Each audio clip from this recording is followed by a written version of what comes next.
Après ces mesures nationales, c'est dans la même salle que Ségolène Royal en 2007 que François Hollande a dévoilé ses 30 propositions pour l'outre-mer. Un meeting en présence des parlementaires et de nombreuses personnalités ultramarines. Sa première annonce est hautement symbolique et ovationnée. Il n'y a pas de place dans la République pour la race. Et c'est pourquoi je demanderai au lendemain de l'élection présidentielle au Parlement de supprimer le mot race de notre Constitution. Un projet défendu depuis plusieurs années par son conseiller de campagne outre-mer, le député Victorin Lurel. Préambule étant fort d'un discours marqué par la question de l'identité et la richesse apportée par les outre-mer.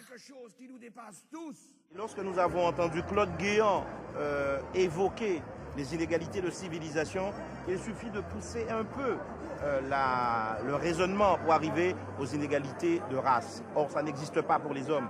Il y a un polymorphisme génétique qui existe pour les hommes, mais il n'y a qu'une seule famille humaine, qu'une seule race humaine. C'est très symbolique et ça permettra effectivement, encore une fois, de recréer cette unité qui a existé et qui aujourd'hui malheureusement n'existe plus, donc de réunir cette République et surtout de retrouver la fraternité. Parmi les mesures phares, François Hollande n'a pas oublié la continuité territoriale avec des plafonds sur les prix des billets d'avion et un alignement du tarif des télécommunications vers l'outre-mer sur ceux de la métropole. Contre la vie chère, il promet des mesures contraignantes, des solutions qu'il aura l'occasion de réitérer lors de son déplacement à La Réunion à la fin du mois.